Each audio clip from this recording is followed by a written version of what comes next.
The United Nations is warning of a growing food crisis in North Korea that has been exacerbated by the COVID pandemic. Tomas Ojea Quintana, the UN Special Investigator on Human Rights in North Korea, said in a report Wednesday that sanctions from the international community, the COVID pandemic, struggles with agriculture, and African swine fever have contributed to an already growing food problem in the country.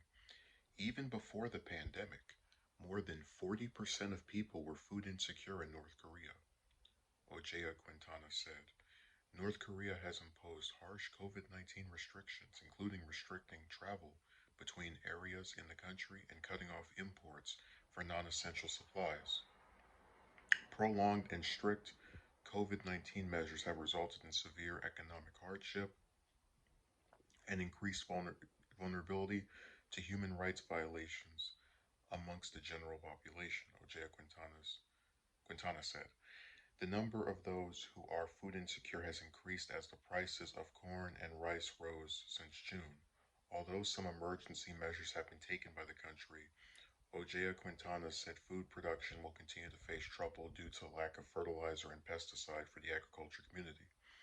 Due to prolonged restrictions and a collapse in economic activities, families can no longer continue to support themselves, he said. Families are selling their houses and taking out loans to survive, increasing the number of homeless.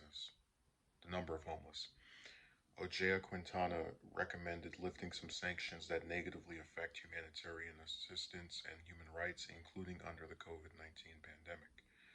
He also wants the country tried in the Criminal Court for alleged crimes against humanity, especially in its prison systems.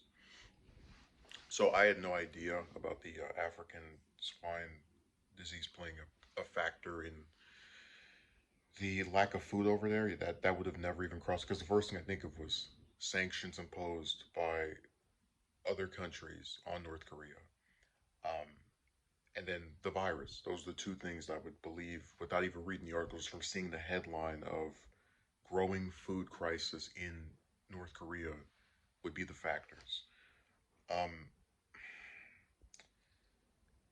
God, it's so difficult to, because the agricultural stuff, you could say that's a fault of the country. Um, I think if you look at any country and you find that there's agricultural issues that are stopping them from growing things, people would look at the individuals in leadership positions and say, yeah, you guys didn't do a good job of managing this, and it's coming back to bite you on the behind. So that's something that is seemingly the result of North Korean leaders uh, not doing anything to actually make better.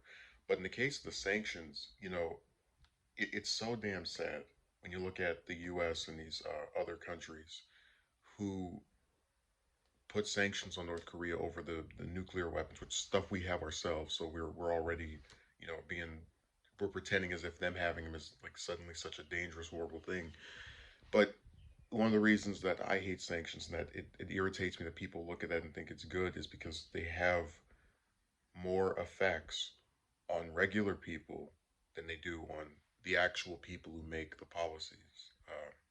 So I could easily see where the sanctions we put on North Korea for nuclear weapons are coming back to hurt these people at a time of the food crisis, as is mentioned in the article.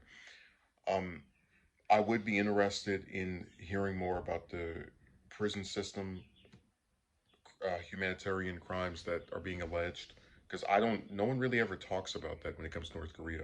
But the food crisis, I think, can be handled the way that Quintana said, which is lifting sanctions that negatively affect um, assistance with regard to humanitarian rights and human rights.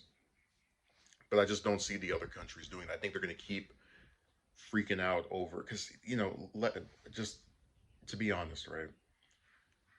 Most countries, at least the people that are in leadership, not regular civilians who like have some basic type of empathy, they don't care if they have to let a few thousand people die or a million, if it means going after another country over some nuclear weapons that they're not even threatening you with to begin with. So I just don't see the US doing this. I think we're going to keep on participating along with these other places that have sanctions on North Korea in hurting them with regard to humanitarian aid and human rights, and it's going to keep hurting the prolonging this food crisis. And it's very sad because it just shows you that if you live in a country that is not allies with another one, they will treat the people there like garbage so they can punish those at the top, even if what they're doing has no effect on those at the top.